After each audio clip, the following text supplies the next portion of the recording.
Today, I'm going to tell you the incredible story of Elena Carter, a quiet maid who tried to hide her broken arm out of fear. But the Mafia boss noticed something she was trying to conceal, and when he finally saw her injury, everything changed.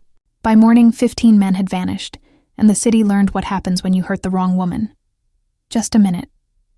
Just need a minute, Kate Bennett whispers to herself, pressing a trembling hand against her ribs. She has to calm down. She has to stop her hands from shaking.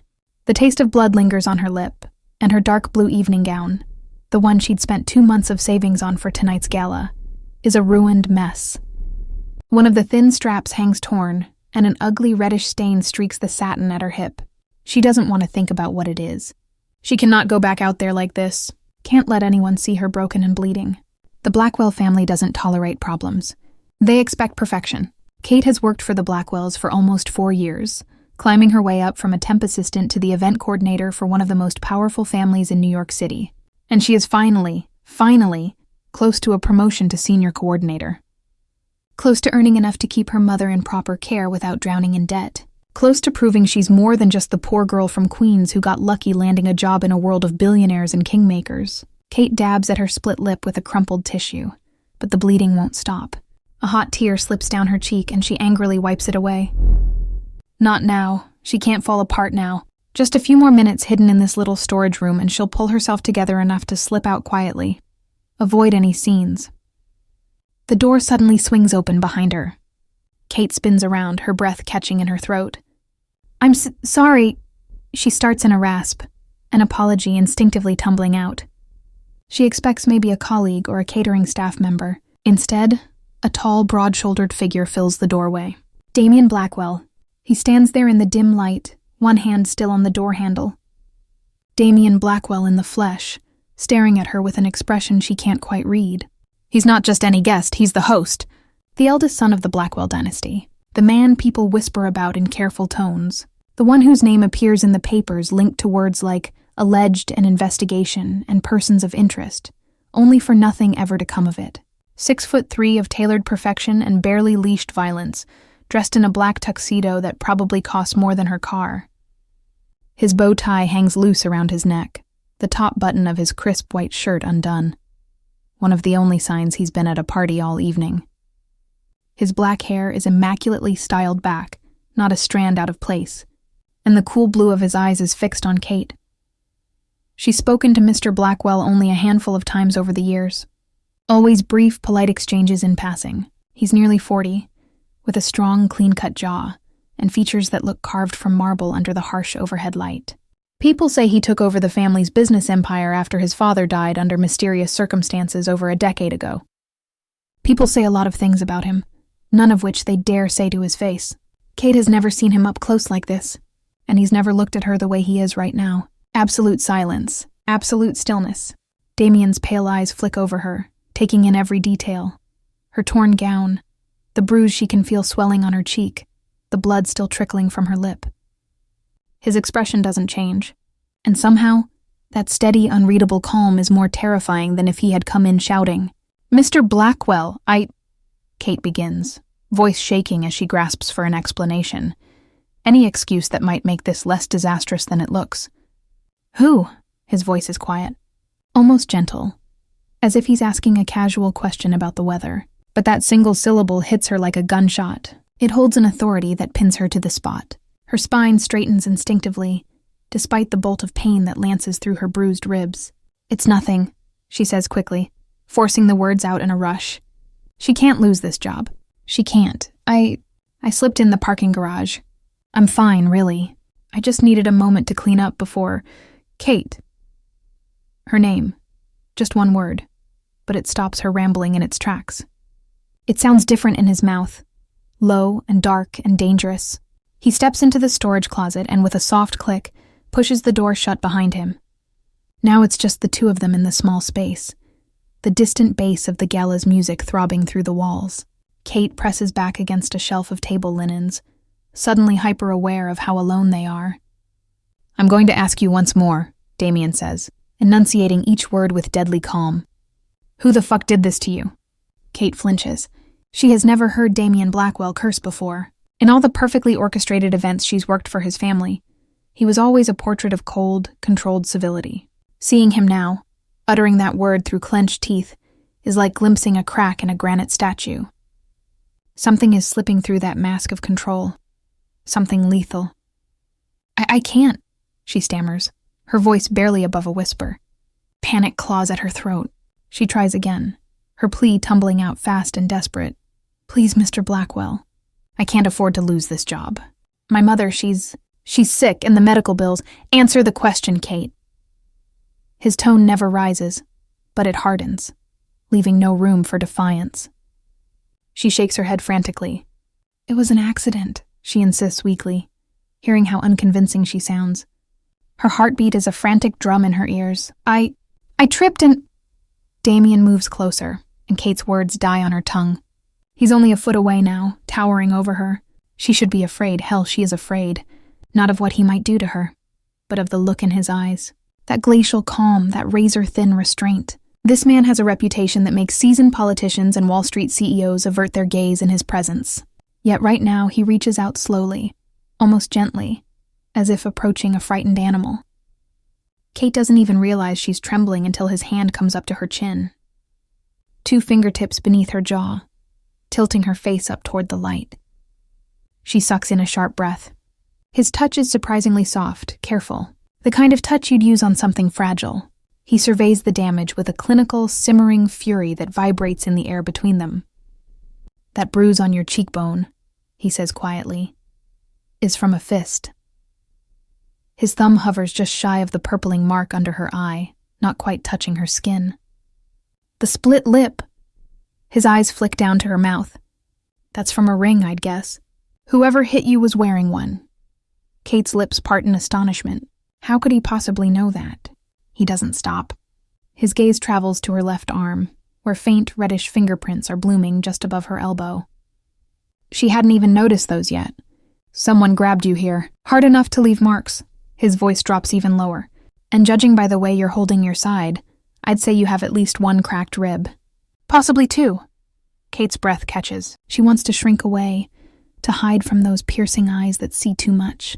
But Damien's fingers remain under her chin, gentle yet firm, keeping her in place.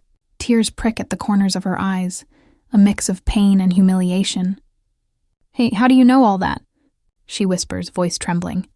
I know what violence looks like. Damien's reply is soft, almost a confession.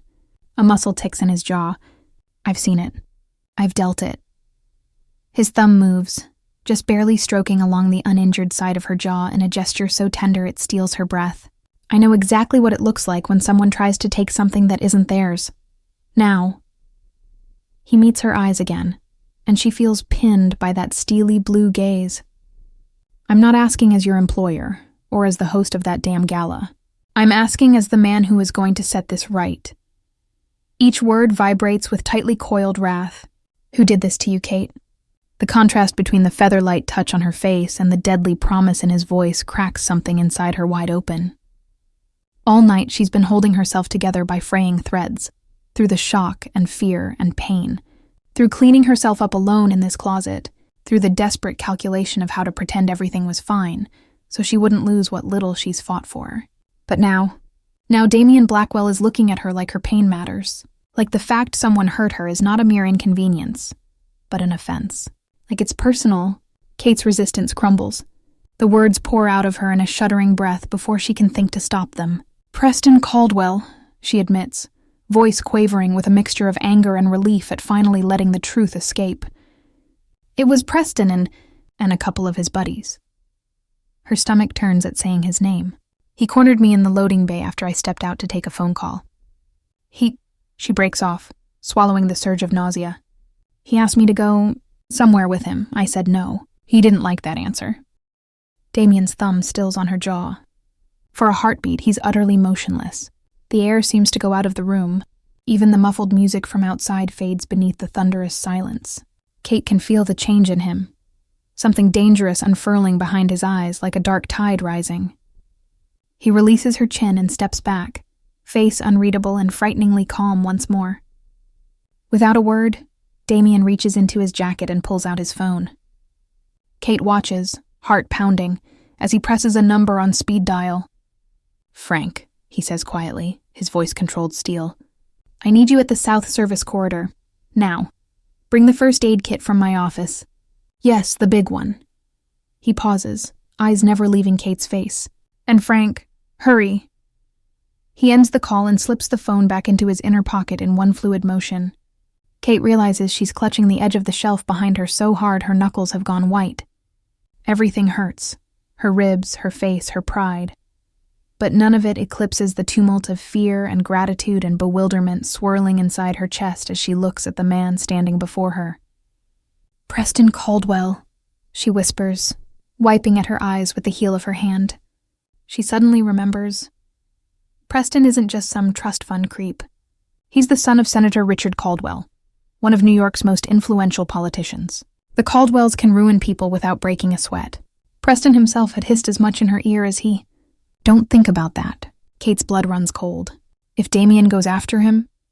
Mr. Blackwell, listen, she says quickly, voice cracking. Preston's father is Senator Caldwell. He has connections, powerful friends. If you get involved, if this turns into a thing, it could be a nightmare. He told me if I said anything, he'd make sure I never work in this city again. Damien's jaw flexes, a flash of barely constrained rage darting across his eyes. But when he speaks, his tone is almost gentle. It already is a thing, he says, cutting through her frantic words. The moment that entitled little bastard laid a hand on you, it became my business. I can't ask you to... Kate begins. You're not asking. Damien's voice is firm. He shrugs out of his tuxedo jacket in one smooth motion. Before she can protest, he drapes it around her shoulders, covering her torn dress.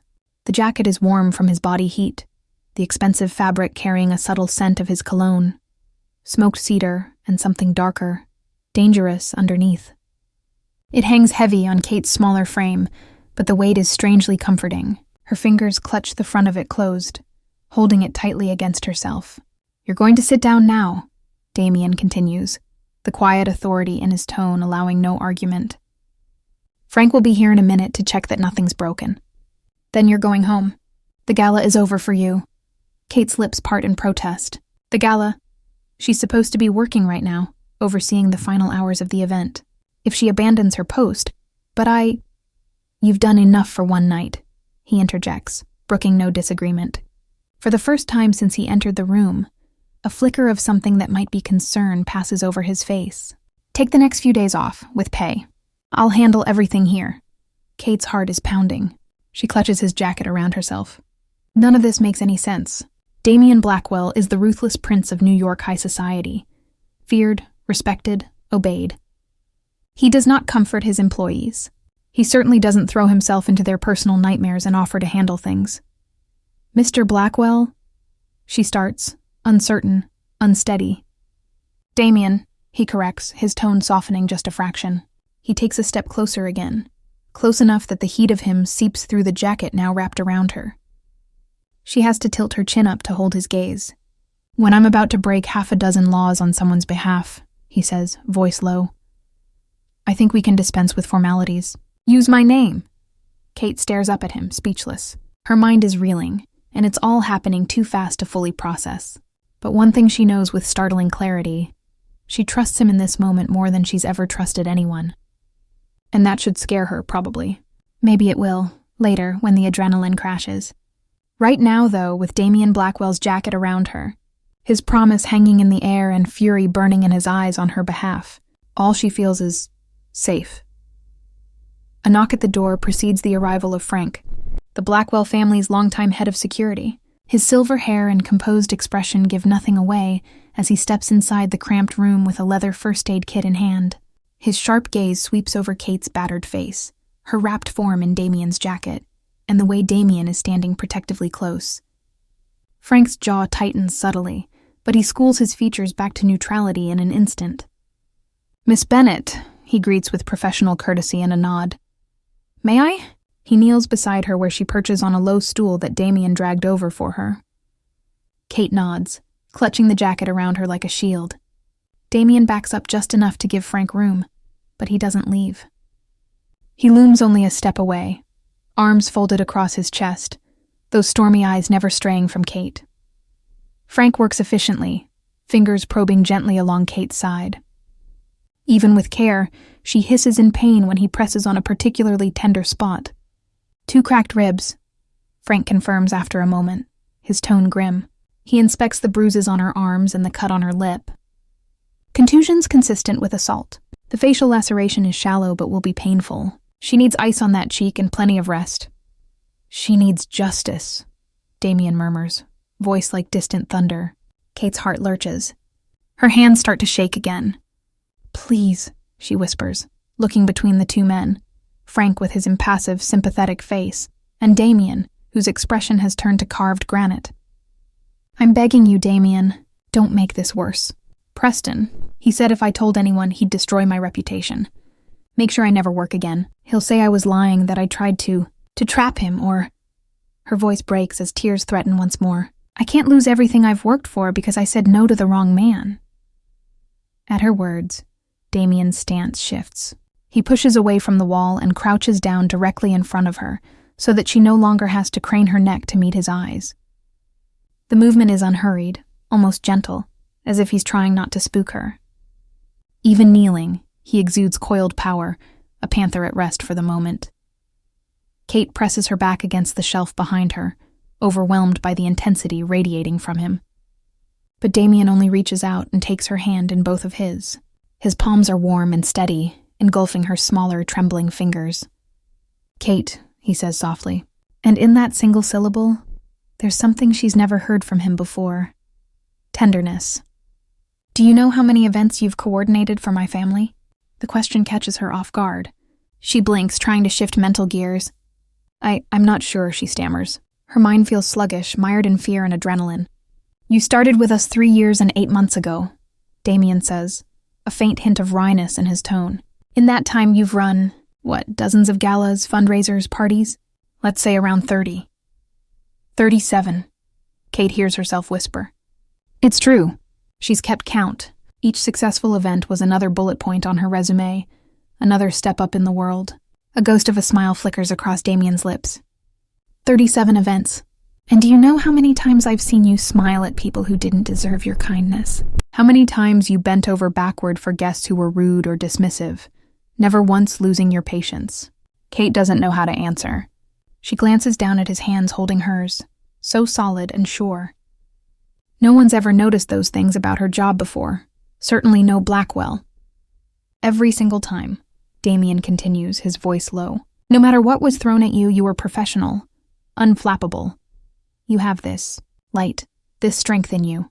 And despite what everyone probably told you about me, his lips twist in a bitter half-smile. You never once looked at me with fear. Not like everyone else does. She looks up sharply at that. It's true she was always careful around him but fearful. She'd been too busy making sure events ran smoothly to dwell on the ominous aura that made other staff scurry away.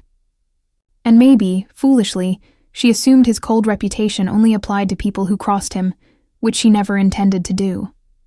They're all afraid of me, Kate, he says quietly. Every person in my orbit. Some hide it better than others, but it's there. The flinch, the averted eyes, the yes sir that comes just a little too fast. They should be afraid.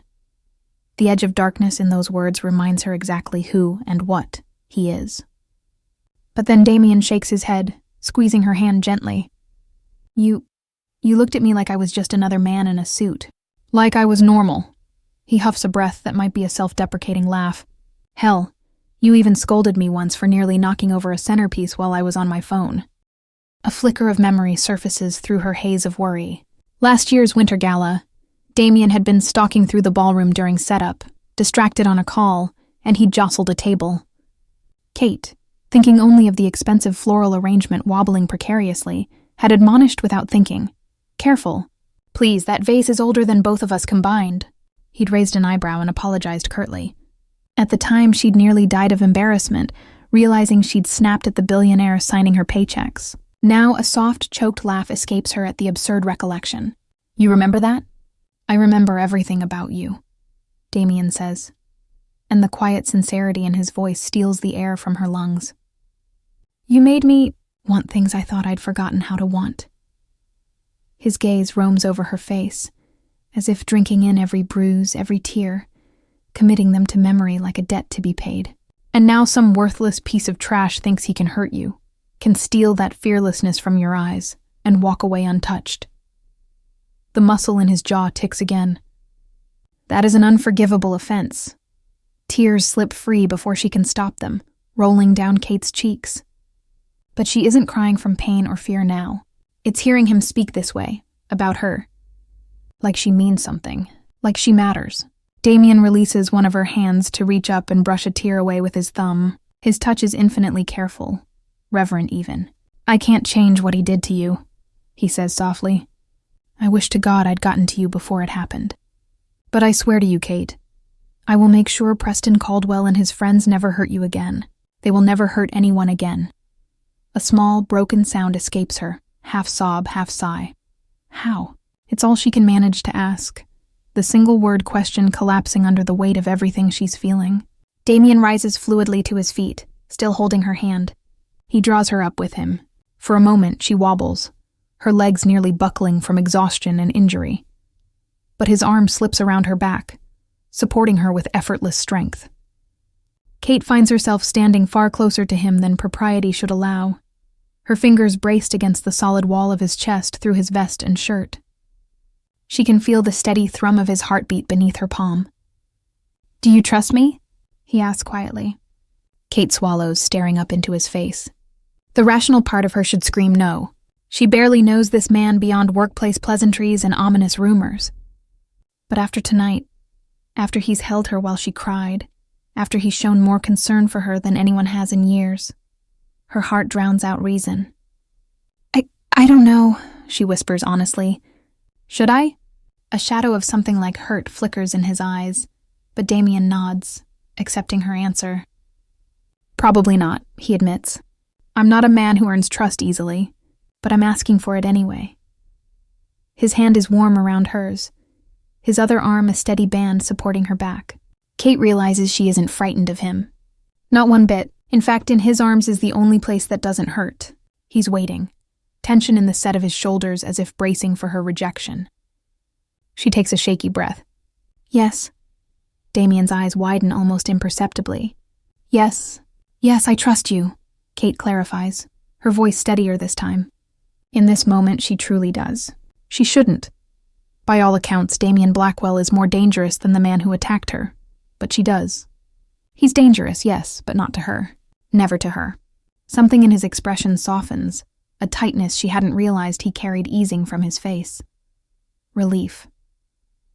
He dips his head in a slight nod. Good. Frank clears his throat gently, reminding them he's still present. Kate flushes, realizing how closely she's pressed to Damien and pulling back a fraction. Damien reluctantly lets her step out of his supporting embrace, though he keeps a hand hovering at her lower back, as if ready to catch her if she sways. "I'll drive Miss Bennett home, sir," Frank says, rising to his feet. He snaps the first aid kit closed. She should ice her injuries and get some sleep. I'll also arrange for a doctor to visit her tomorrow for a follow-up. "Thank you, Frank," Damien says. The older man gives a short, respectful nod, though Kate doesn't miss the subtle, knowing glance he passes between her and Damien. A ghost of a smile touches Frank's eyes. He almost looks satisfied. As Frank steps out to pull the car around, Damien turns back to Kate. His hand finds hers again, fingers lacing together briefly before he seems to catch himself. He gently lets go, but not before running his thumb across her knuckles in a slow caress that sends an involuntary shiver up her spine. "Take tomorrow off," he says. "Take the whole week, in fact. However long you need." "Damien, she begins, but he cuts her off with a slight shake of his head. "Your only job right now is to recover," he says firmly. "Understand?" She nods, overwhelmed by the protectiveness in his voice. He studies her for a moment, and she could swear worry flickers there. "I'll have someone cover your duties for the remainder of the gala. Don't give it another thought. And Kate, your mother's medical expenses?" He pauses meaningfully. "Consider them taken care of." Kate's eyes widen.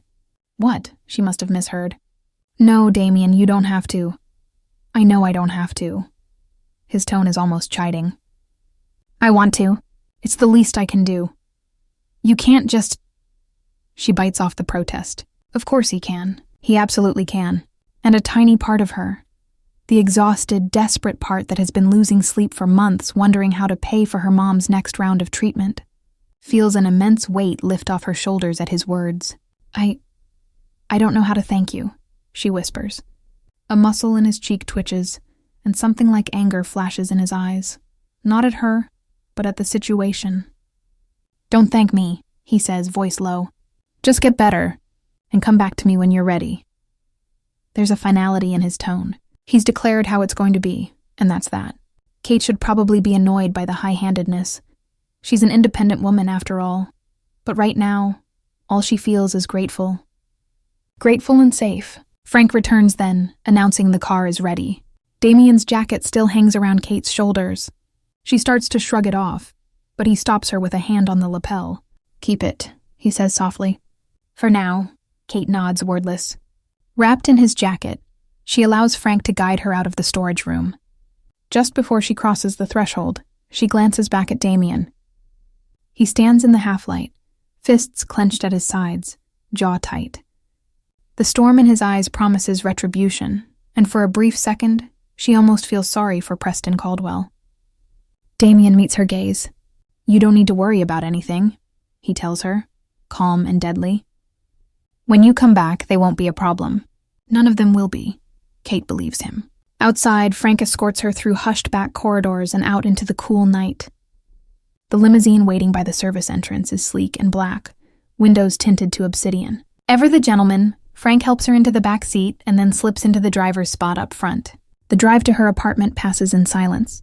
Kate presses the cold pack Frank gave her against her swollen cheek and tries to process the whirlwind of the last hour. Pain throbs through her body with every beat of her heart, but she feels strangely numb. Or perhaps simply drained. So much fear, panic, and adrenaline dumped into her system in such a short span. Now she's just hollowed out. Hollowed out, but not alone. She can still feel the reassuring weight of Damien's jacket around her, the faint scent of him clinging to the fine wool. As the city lights blur by, she closes her eyes and thinks of the way he held her hand, the tremor in his voice when she said she trusted him, how his rage melted into relief. Weird. How in the worst night of her life, she had never felt safer than in that storage closet with a man everyone calls a monster. At her apartment building in Queens, Frank insists on walking her all the way to her door on the 3rd floor. He does a sweep of her tiny one-bedroom unit with the tactical efficiency of a Secret Service agent, checking every room, closet, and even the fire escape latch. Satisfied that she's safe, he scribbles a phone number on a card and leaves it on her kitchen counter. If you need anything, he says, meeting her eyes meaningfully. Anything at all, call. Day or night. Kate clutches the card and nods. Thank you, Frank, for everything. He offers a kindly smile. Get some rest, Miss Bennett. With that, he sees himself out, locking her door behind him. And then Kate is alone. The silence of her apartment is deafening after the chaos of the night. She stands in her living room, unsure what to do with herself. Her body aches fiercely now. The painkillers Frank gave her must be wearing off. Carefully, she shrugs off Damien's jacket and drapes it over the back of her sofa. Immediately, she feels soddily cold, bereft of its warmth and scent. After a second, she pulls it back down and wraps it around her shoulders like a blanket. Moving gingerly, she sinks onto the couch in the dark. The city sounds drift through her thin curtains, distant sirens, a car horn, the hum of life continuing as if her world hadn't just been upended. She should be horrified by what happened in that loading bay, and part of her is, some deeper part that hasn't fully processed it is screaming beneath the surface. But overriding it is a sense of peace, because Preston won't get away with it. Damien will make sure of that. Her gaze falls on her phone, which she'd tossed onto the coffee table. She hasn't even looked at it since just before Preston cornered her. There are missed calls from co-workers, a few worried texts from a friend she was supposed to meet for drinks after the gala. She mentally adds that to the list of apologies she'll have to make.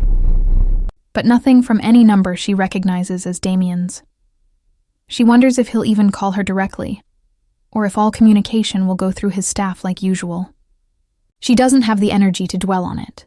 Eventually, exhaustion overtakes adrenaline, and Kate drifts into a fitful doze right there on the couch. Damien's jacket pulled tight around her, and the ice pack melting forgotten on the coffee table. At 2:13 in the morning, her phone rings and jolts her awake. The bright screen shows the number for her mother's nursing facility. Kate's heart leaps into her throat. They never call this late unless something is wrong. Fumbling, she answers with a trembling hand. "Hello?" "Yes, this is Kate." "Miss Bennett," comes a warm female voice she recognizes as the night supervisor. "I apologize for the late call. I just wanted to inform you that as of about an hour ago, your mother's outstanding account balance has been paid in full." Kate sits up straight, a bolt of shock giving her energy. I'm sorry, what?" "Your mother's care expenses," the supervisor says cheerfully. "Roughly 6 months' worth of payments completely covered. And we have received documentation of an open-ended trust to ensure all her future care is paid for as well, indefinitely." It takes Kate a moment to find her voice. Her thoughts race. A trust? It's like something out of a dream. There must be a mistake, she manages weakly. "By whom? Who paid it?" The supervisor hesitates. "The donor wished to remain anonymous. That's all I know, I'm afraid. But everything is above board. We received certified confirmation from a reputable law firm. I can forward you the documentation tomorrow. I just thought you'd like to know right away, given the circumstances." The woman's tone turns gentle. "I'm aware you've been struggling with the payments. This is wonderful news, Miss Bennett. Your mother's treatments and accommodations will continue without any issues now." Wonderful news. Yes, wonderful. Kate thanks her numbly and ends the call. The phone slips from her fingers onto the couch. Anonymous, her ass. She knows exactly who is responsible. Damien Blackwell keeps his promises. A choked sob escapes her, and she claps a hand over her mouth. It's too much. In the span of hours, her life has been knocked off its axis, and here he is, single-handedly setting it right, piece by piece. Kate doesn't sleep for the rest of the night. She alternates between tears and stunned, disbelieving laughter. Every time her ribs throb or her bruises sting, she's reminded it's real, that tonight happened. But so did Damien. He happened. He stormed into her life with fury and vengeance in his eyes, and decided she mattered enough to burn the world for. By the time the first pale streaks of dawn glow through her window, Kate is on her third cup of coffee, exhaustion draping her limbs like lead. She gave up on trying to rest. Instead, she sits with Damien's jacket still around her, watching the sun rise over the neighboring apartment buildings. Her phone buzzes with a news alert, the notification lighting up the screen on the cushion beside her. Normally, she might ignore it and check later, but something in the headline catches her eye. 6 men reported missing overnight in separate incidents across city. Police suspect connection. Kate's pulse quickens. She taps the alert with shaking fingers and opens the article, eyes racing over the details. 6 men, all in their late 20s to mid-30s, have been reported missing in the early hours of this morning. Among them is Preston Caldwell, son of New York Senator Richard Caldwell, along with 2 of his associates and 3 other men, names withheld pending investigation. Sources say security footage from various locations around the city captured each man leaving establishments between midnight and 2 a.m., after which they vanished without a trace. NYPD spokespersons have given no official statement on whether the disappearances are linked, but off the record, some investigators suspect a coordinated effort. Families of the missing men have been contacted, and at least one prominent family is expected to hold a press conference later today. The article continues, but Kate doesn't need to read more. Her phone slips from her grasp for the second time that night. 6 men, Preston and 2 of his buddies, surely, and 3 others, perhaps bystanders, accomplices, or simply whoever Damien deemed complicit by association. 6 men gone, vanished in one night like ghosts. A shaky exhale leaves her lungs. She should be horrified, should be reaching for her phone to call the police, to make statements, to do the right thing. But she does none of those things, because what she feels in this moment isn't horror, it's satisfaction, deep, quiet satisfaction and a bone-deep sense of safety. Her phone begins to ring again, startling her out of her thoughts. The caller ID shows a blocked number. Kate's heart leaps into her throat. She has a feeling she knows exactly who it is. Steeling herself, she answers.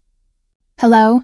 There's a short pause, then a familiar, rich voice comes through, as calm and polite as if this were a business call. "Kate." Just her name, and it sends a warmth coursing through her that has nothing to do with the morning sunlight. "I hope I didn't wake you," Damien continues evenly. She wets her lips. "I wasn't sleeping," she replies, equally soft. Her voice is steadier than she expected. "Good." A pause, as if he's considering his next words. "I wanted you to know, you don't need to worry anymore." Kate presses the phone tighter to her ear, her pulse racing. "The people who hurt you," Damien says in that controlled, conversational tone, "won't be a problem. They won't be anyone's problem ever again." He says it so simply. Not a problem, ever again, just like that. As if discussing the weather or a minor staffing change. Kate closes her eyes. For a moment, neither of them speaks. She thinks of Preston's cruel grin, the way he'd pinned her arms. She thinks of the fear she'd felt, the helplessness. She thinks of 6 missing men. She should ask what he did. She should care that something unspeakable likely happened between midnight and dawn at Damien's command. But instead, a different question trembles on her tongue. "Did they suffer?" She whispers. Another pause. When Damien speaks again, there's a shift in his voice. Surprise, perhaps. "Would it matter to you if they did?" "Yes." Kate's answer comes out in a low, raw rasp. There's no point in pretending otherwise, not to him. I want to know if they were afraid, if they felt even a fraction of what they made me feel." On the other end of the line, Damien releases a breath. When he answers, something dark and satisfied coils through his words. "They were very afraid." His tone drops to a lethal purr. "I made sure of it, Kate. They knew exactly what was happening to them, and exactly why." Kate's eyes sting, but not from sorrow. It's a fierce, unexpected wave of vindication washing through her. The last of the tension she didn't realize she was still carrying slips from her shoulders. "Good," she whispers. The word trembles with emotion. "Good." There's silence, save for the distant hum of the city waking up outside her window. When Damien speaks again, that iron control of his falters, revealing something underneath. "Don't thank me," he says roughly, as if sensing the gratitude welling up in her chest. "I didn't do it for a thank you. Then why did you?" she asks softly. It's a dangerous question, but she needs to hear the answer. He's quiet for a long moment. She can almost picture him wherever he is. Perhaps in his penthouse study, phone pressed to his ear, jaw clenched as he weighs telling her the truth. When he does speak, his voice is hushed, the words raw, because the thought of anyone hurting you, of someone else touching you, made me want to burn this entire city to the ground. Kate's breath catches in her throat. Her heart is thundering so loud she's sure he can hear it over the phone. "Damien," she manages, but she doesn't even know what to say. He just admitted, what exactly? That he cares for her? That her pain moved him to orchestrate something out of a nightmare? That he'd commit atrocities for her? "Come back to work when you're ready," he says quietly. Gentler now. "Take longer if you need, whatever you need," a beat of hesitation. "But when you do return..." "Kate, I need to know. Are you afraid of me now?" The question hangs between them, heavy and loaded. She realizes this is it. This is the moment that will either strengthen the fragile bond forged between them last night, or shatter it entirely. Her gaze drifts to the jacket around her shoulders, to the sunlight glinting off one of its gold buttons. She thinks of everything he's done in the last few hours. The violence he unleashed, the promises he's made, the care he showed. And all she can think of is how gently he touched her face, how he made her feel safe when she should have been terrified. "No," Kate says, the answer coming from somewhere deep and sure inside her. "I'm not afraid of you, Damien." She hears the faint sound of his exhale. Almost a sigh, almost a laugh. Relief, tempered with something like satisfaction. "You should be," he murmurs, but he doesn't sound disappointed. In fact, he almost sounds pleased. "Rest, Kate. We'll talk soon." Before she can respond, the line disconnects. Kate lowers the phone slowly. The morning light fills her tiny living room. She leans her head back against the couch, Damien's jacket still wrapped around her like a protective cocoon. She ought to feel conflicted. Maybe she will later. But right now, she feels more at peace than she has in, maybe forever. 3 days later, Kate steps through the doors of Blackwell & Sons Manhattan headquarters, her stomach performing anxious little flips. She'd chosen a high-collared blouse that conceals the faint yellow-green remnants of the bruises on her neck and chest, and styled her hair carefully to cover the healing cut above her temple. With some concealer and powder, the bruise on her cheekbone is barely visible. Physically, she looks almost like her old self. Inside, the luxurious lobby buzzes with the Monday morning energy of a major corporation, but as soon as she swipes her badge, an alert must trigger. The security guard at the desk gestures politely. "Ms. Bennett?" Mr. Blackwell asked that you go up to see him the moment you arrived. "Oh," Kate says, caught off guard. She'd expected to ease back into work quietly, maybe tackle some email, anything to avoid immediate heavy conversations. "Sure, thank you." Her heels click on polished marble as she heads to the private elevator. The ride up to the executive floor feels surreal. She hasn't spoken to Damien since that dawn phone call, aside from a brief text exchange where she informed Frank she'd be returning on Monday, and Frank replied with a thumbs-up emoji, an oddly charming choice for the stoic man. Now, as the elevator doors open directly into the top-floor foyer, Kate's heart kicks into a gallop. Frank is there waiting for her. "Good morning, Miss Bennett," he greets, straightening from where he'd been leaning against the wall with his phone. "Mr. Blackwell is expecting you. Go right in." "Thank you, Frank." She offers him a small smile, which he returns with a polite dip of his head. Taking a deep breath, Kate opens the heavy double doors to Damien's office. It's an impressive space, designed more like the study of a wealthy aristocrat than a modern CEO's office. Floor-to-ceiling windows present a sweeping view of the city skyline and the Hudson beyond. The furnishings are dark wood and rich leather, the walls adorned with a few pieces of abstract art and one large portrait of Damien's late father. The air carries a faint scent of leather and Damien's signature cologne. He stands with his back to her, gazing out at the city below. He's wearing a charcoal gray suit today, tailored to his powerful frame, and even from behind he looks every inch the billionaire mogul, refined, dangerous, in control. Hearing her enter, he speaks without turning. "Close the door." Kate obeys, clicking it shut. Her palms suddenly feel sweaty. Her heart is doing that little stuttering thing again at the mere sight of him. Damien turns slowly to face her. The morning sun pours in from behind him, limning his tall form in golden light. For a moment, she's struck by the image of him.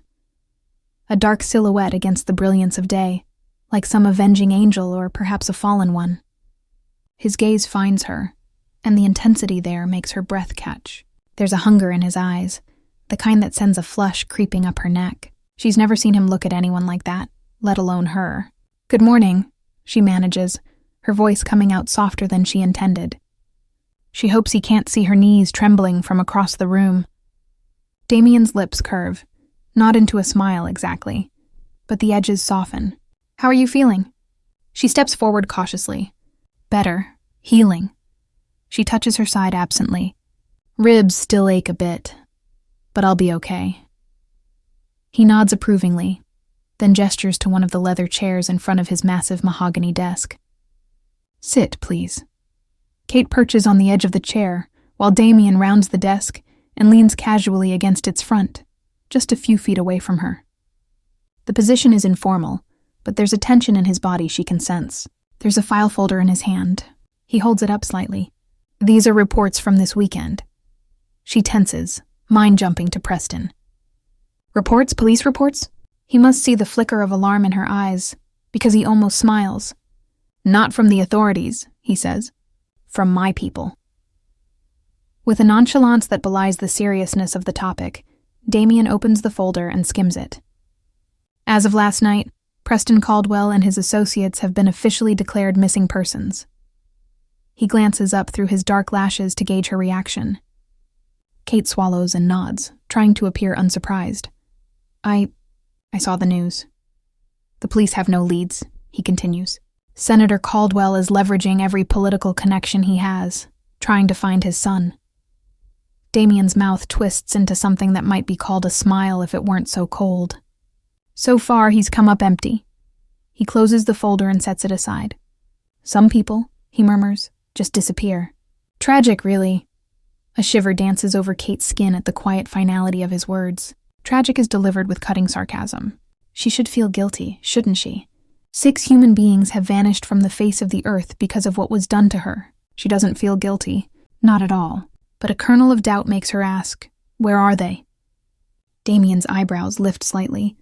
He hadn't expected that question, perhaps. "Do you really want to know?" Kate meets his gaze. Does she? She thinks of what he'd said on the phone, how he'd made them understand exactly what they'd done wrong. A dark part of her, one she's already acknowledged, does want to know. She wants the closure, to know they are truly gone. "Yes," she says quietly.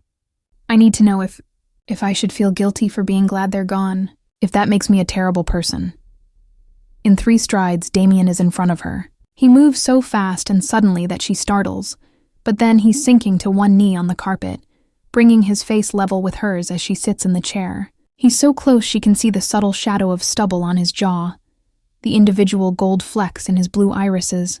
"Kate," he says gently, and there's an urgency in his tone. "Look at me." Her pulse flutters. She does as commanded, losing herself in his gaze. "They're alive," he says, "barely, and they're in places far from here, where very powerful people will ensure they're never heard from again." His hand comes up, slowly as if not to startle her, and cups her cheek with that same impossible gentleness he showed in the closet. His thumb strokes once, a soft glide over her healed lip. "They will spend every remaining day of their miserable lives remembering what they did to you, and knowing that's why they're where they are. They will never be free. They will never hurt anyone. Ever again." Kate's eyes flutter shut as relief crashes through her. It's done. Truly, irrevocably done. A weight she didn't realize she was still carrying lifts from her shoulders. "Does that make me awful?" she whispers. "That I'm not sorry? That I feel safe because of what you did?" His thumb tilts her chin up slightly. "Open your eyes," he murmurs. She obeys, finding him watching her with an expression that borders on reverent. "Awful?" Damien repeats, and there's a dangerous gleam in his eyes now. "No, Kate, it makes you honest." She leans just a fraction into his palm. "I feel safe," she breathes. "For the first time since it happened, I feel truly safe. Because of you." Heat flares in his eyes, something intense and hungry. "Dangerous answer," he growls softly. Her heart skitters. Not with fear. No, with something entirely different. Her gaze flicks over his face, the hard planes of it, the softness reserved only for her. "Why?" she asks, voice barely audible over the sudden roaring in her ears. "Because now I know I was right about you." His hand slides from her cheek to the nape of her neck, fingers threading into her hair. He's still holding himself carefully, as if she might break, but there's a barely restrained fervor in his touch. "I suspected the moment I saw you in that closet, covered in bruises and still trying to stand tall. I knew you were fearless, that you were like me." He leans in, just inches from her lips, his breath fanning warm across her skin. "And I knew that once I had a taste of that fearlessness, once I saw you looking at me like you are right now, like I'm not a monster, I wouldn't be able to let you go." Kate's breathing hitches. Her hands move of their own accord, one finding purchase on his broad shoulder, the other fisting in the fabric of his dress shirt for stability. What do you mean? A taste?" Instead of answering with words, Damien closes that last bit of distance. His lips brush hers, softly at first, a question asked in silence. Kate answers by surging forward, pressing her mouth fully to his. The kiss ignites like gasoline on a spark. Damien makes a low, deep sound in his throat, a sound that makes Kate's toes curl in her pumps. And then his arm snakes around her waist, pulling her off the chair and against him. It's not a gentle kiss. It's bruising and desperate and perfect. Kate pours everything she has into it, all the terror and gratitude and longing and confusion of the past few days, and Damien meets her with equal fervor. His mouth claims hers with a kind of possessive hunger that leaves her dizzy. She tastes a hint of coffee on his tongue when it sweeps past her lips, and something distinctly him, dark and addictive. She doesn't know how they end up moving, but suddenly Kate finds her back pressed to the cool glass of the floor-to-ceiling window. Damien pins her there, careful to keep some of his weight off her, but she hooks her arms around his neck and pulls him closer. His thigh nudges between her legs slightly, and she gasps into his mouth at the friction of the motion. Some distant, still rational part of Kate's mind marvels. I'm making out with Damien Blackwell in his office. If any of her co-workers walked in, but she doesn't care. Let them see, she thinks wildly. Let the whole world see who she belongs to now. They finally break apart, both breathing hard. Damien's forehead drops to hers, his eyes closed as if he's regaining control. Kate's lips tingle. She's sure they're red and swollen from the intensity of that kiss. Kate. He whispers her name like a prayer and a curse all at once. She opens her eyes to find him staring at her with such raw emotion, it steals what little breath she has left. Mine, he rasps, the single word rough. Say it. Kate's heart twists, and she realizes in this moment how deeply he needs her affirmation. She cups his face between her hands, marveling a bit at the contrast of her small fingers against his strong jaw. I'm yours, she says without a flicker of doubt. Something like triumph flashes across Damien's features. He turns his head just enough to press a fervent kiss to one of her palms. And I'm yours, he vows, his blue eyes burning into hers. Every vicious, ugly, dangerous part of me belongs to you now. A shudder of pure feeling tears through her at the promise in his voice. His hand splays possessively over her hip. No one will ever lay a finger on you again, he growls. No one will hurt you. No one will even look at you the wrong way without answering to me. Understand? A thrill dances down Kate's spine at the fierce protectiveness in his words. Protected and cherished. She knows without a doubt that's exactly what she is, and will be at his side. Understood, she murmurs. For a long moment they simply breathe together, foreheads touching, her hands still cradling his face as if to keep him there, to confirm he's real, and this is real. She traces her thumb lightly along his cheekbone. He closes his eyes at the touch, leaning into her palm like a starved man seeking warmth. When his eyes open again, there's a flicker of uncertainty in them. This is fast, he admits quietly. Probably insane. You have every right to tell me we're moving too quickly. Kate huffs a soft laugh. Too quickly? In truth, her world has spun so wildly off its axis that the usual rules feel like they no longer apply. Damien! 2 days ago, I would have said you were just my boss, and I barely knew you. Now She bites off the words, not sure she's ready to voice what's really pounding in her chest. Now you what? He prompts, a tinge of vulnerability creeping into his expression. It's such a rare thing to see on him that it unravels something inside her. She slides her fingers back into his dark hair, marveling at its softness. Now I feel like I've known you forever, she says softly. Like some part of me was waiting for you to step up and be this person for me. He bows his head, resting it in the crook of her neck for a moment. She feels him inhale against her skin, as if breathing her in. I need you to know, he murmurs, lips brushing just below her ear. This isn't only about what happened to you. This isn't pity or some savior complex. He lifts his head to look at her, and she's struck again by how unguarded he is with her now. I've wanted you, Kate, for years. I was just too damned good at hiding it. A smile tugs at her sore lips. You did a pretty good job, she teases lightly. I had no idea. He groans softly and presses a chastising kiss to the corner of her mouth. I'm serious. Now that I have you, I'm not going to let you go. Her chest swells with emotion. Promise? Damien frames her face with both hands, gentle despite the size of them against her cheeks. He kisses her brow, her temple, then presses the softest kiss to her lips. I promise, he whispers.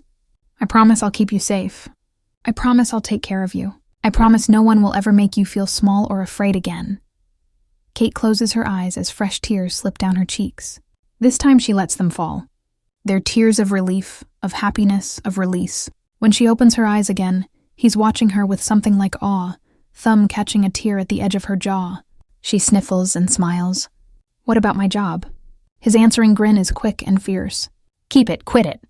Whatever you want. I have more than enough money for 10 lifetimes. You don't have to work another day if you don't want to. She arches a brow, the first hints of her old sass creeping back. That's sweet, but I like working. I'm not looking to be a kept woman, Damien. He chuckles, genuine mirth lighting up his features. I'd expect nothing less. He brushes a strand of hair behind her ear. Fine, keep working then. Hell, you can have a controlling stake in the company if you want. I'll sign over whatever you... She stops him with another kiss, laughing against his lips.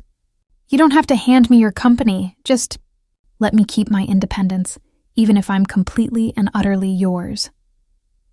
Damien rests his forehead against hers, smiling now. A real smile that softens his entire face in a devastating way. See, this is why you're dangerous, he murmurs. Most people in my life just say yes to everything. You challenge me. I'm not most people, she replies, echoing his earlier words. His eyes spark at that. No, you certainly are not. He kisses her again, slowly this time, as if savoring the reality of her in his arms. Kate melts into him, pouring all the unspoken things into the slide of her mouth against his, the curl of her fingers at the nape of his neck. They eventually part, both a little dazed and smiling like fools. Damien steps back reluctantly, smoothing a thumb over her swollen lower lip with pride at having caused that. We should probably get you off your feet, he says, noticing the way she shifts a bit uncomfortably. You're still recovering. Kate only then registers the dull ache in her ribs. Adrenaline and desire had masked it. I'm okay. He gives her a look, that stern, protective look that brooks no argument. But there's affection in it too. Humor me. So she allows him to lead her to the plush sofa in the corner of his office. Once she's seated, he kneels again. The second time he's been on his knees for her today. A thought that sends a thrill through her, and carefully lifts her leg to take off her heels one by one. Damien! She chides, half embarrassed, half touched beyond belief. He smirks up at her. I have to take care of my girl, don't I? Her girl. The words fizz delightfully through her veins. Shoes aside, he stands and shrugs off his suit jacket. Stay put. He disappears for a moment through a side door. She hears the sound of a small fridge opening. He returns with a chilled bottle of water and an ice pack. Handing her the water, he places the ice pack gently against her still bruised cheek. She holds it in place, gratitude swelling. Who would believe it? Damien Blackwell, reputed villain of Manhattan, tending to her like a doting partner. Comfortable? He asks softly, sitting down beside her and draping an arm over the back of the couch.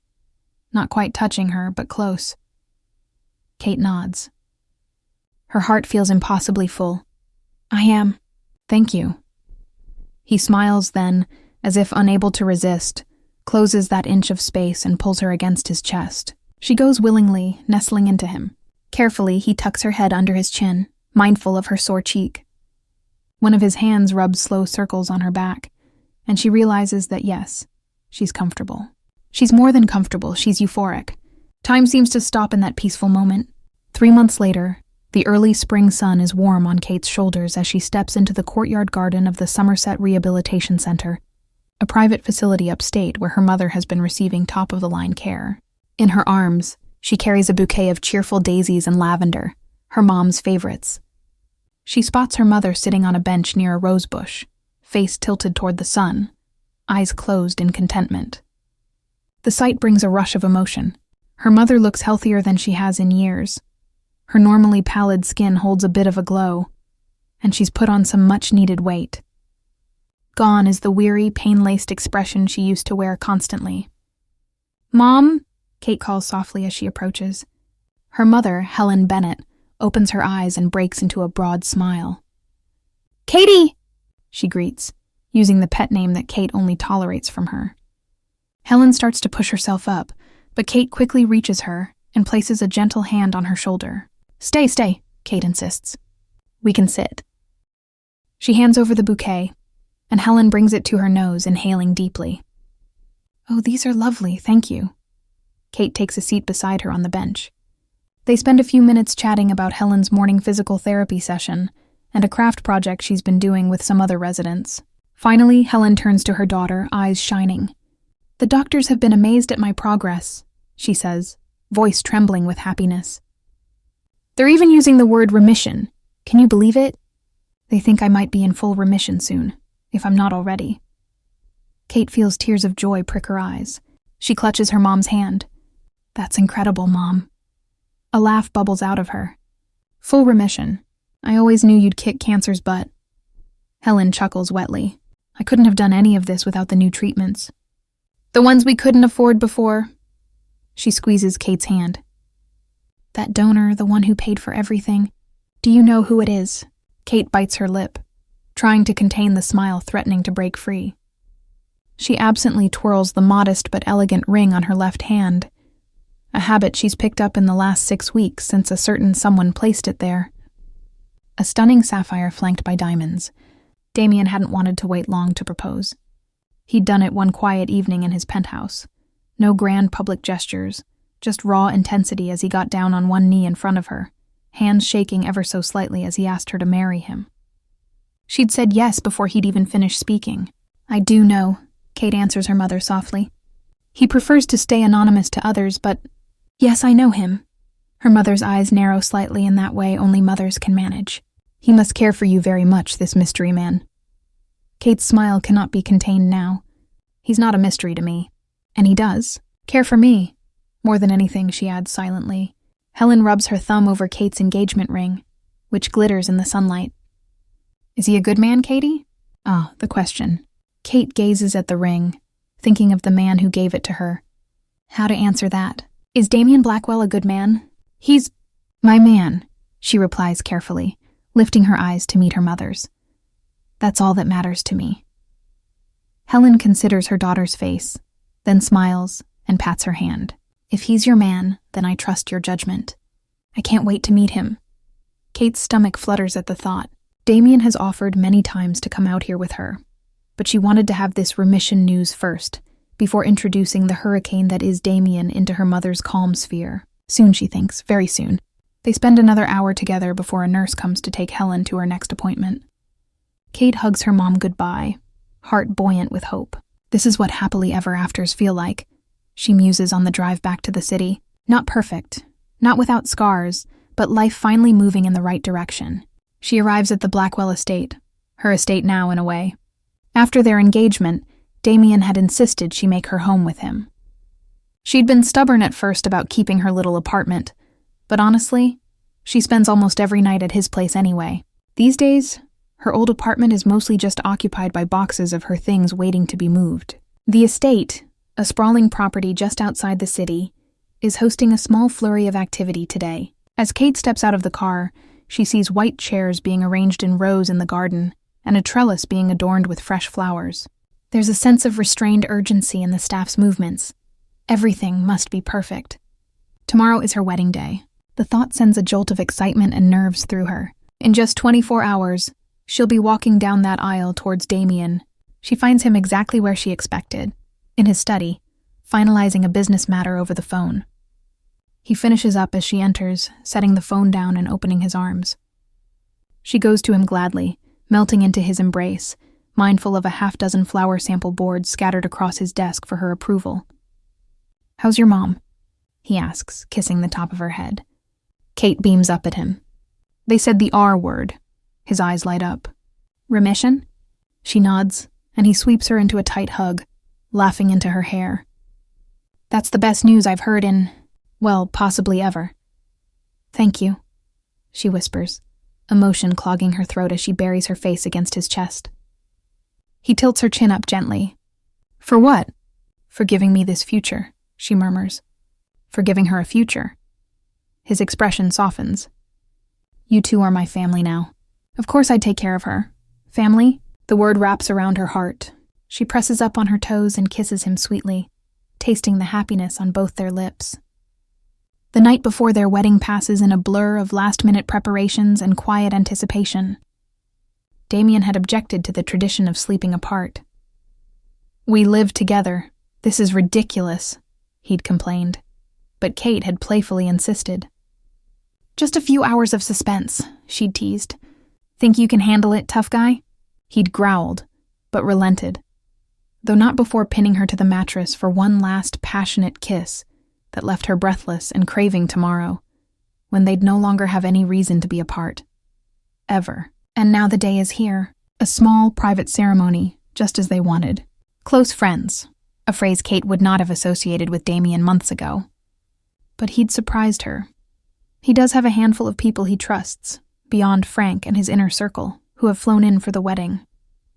Helen sits in the front row, dabbing happily at her eyes already as the string quartet begins Pechelbel's canon.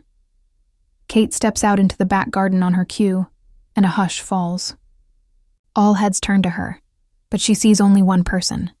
Damien stands at the end of the aisle, wearing a classic black tux that fits him like sin. But it's his face that holds her captive.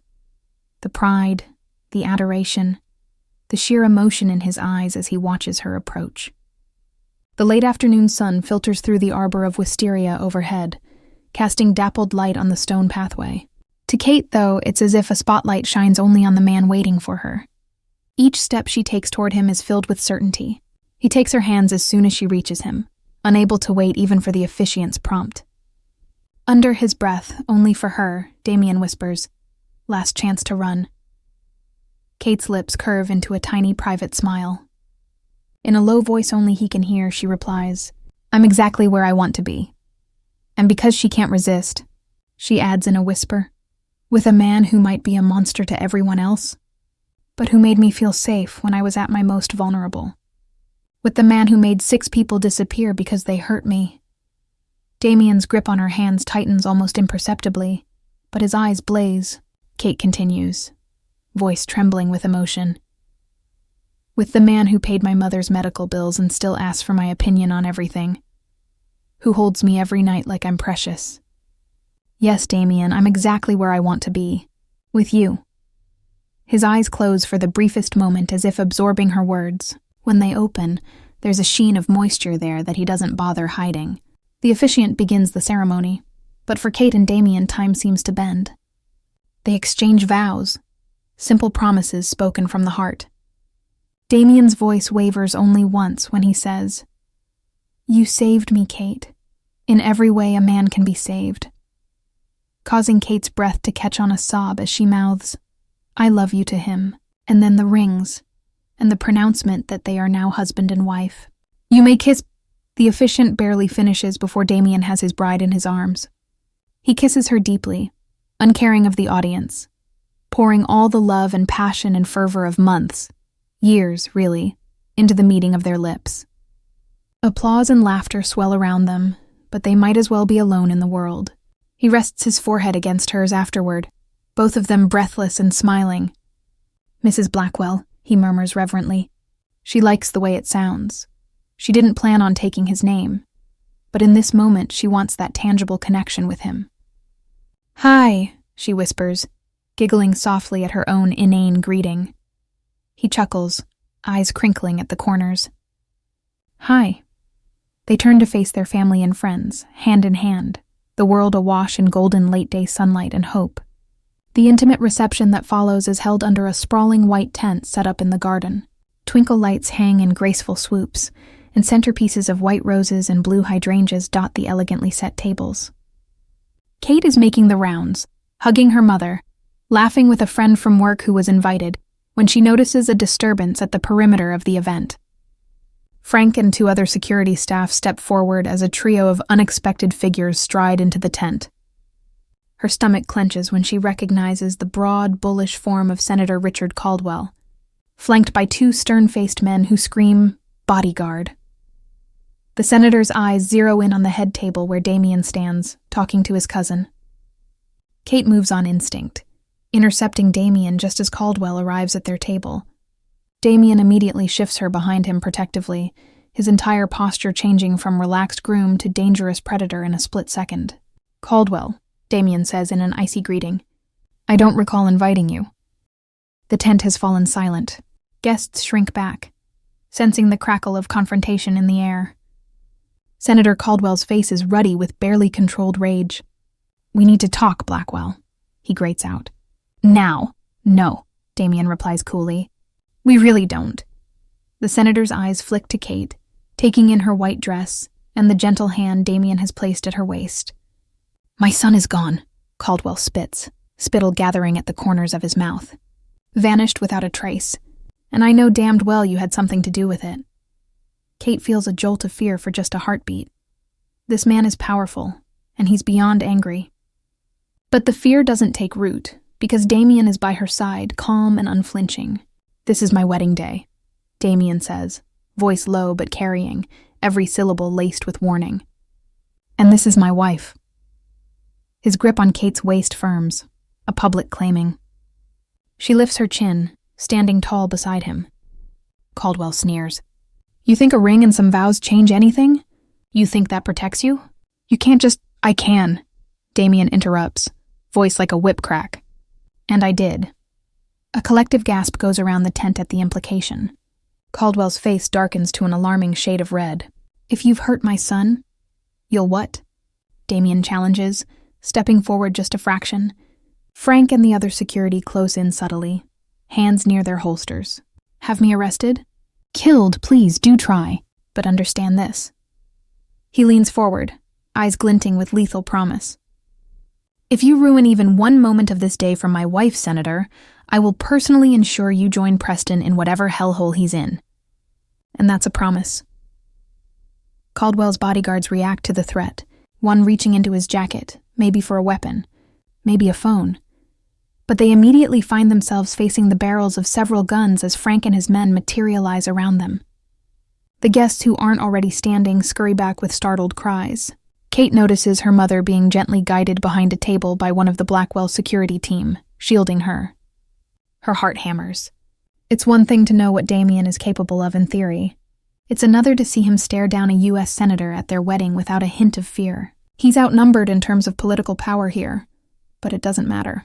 Damien owns this moment. The senator seems to realize it too. His eyes dart around, evaluating the dozen men poised to strike at Damien's command. He might be able to make legal hell for them later, but right here, right now, he would not leave this tent alive if it came to that. Caldwell's gaze lands on Kate. He sneers. "You have no idea what kind of devil you've married, young lady."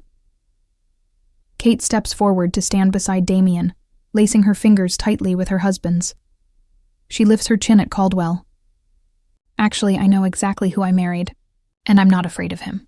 You should be." A flicker of uncertainty crosses the senator's features, clearly not the response he expected.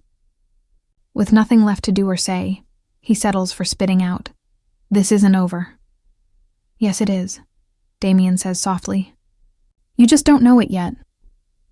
Caldwell glares, but with his goons effectively neutralized and no more cards to play, he turns on his heel and storms away, his men following.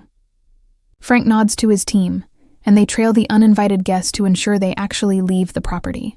Within seconds, the worst of the tension is broken. The string quartet, perhaps on cue from someone, tentatively begins playing again to ease the awkward silence that had fallen.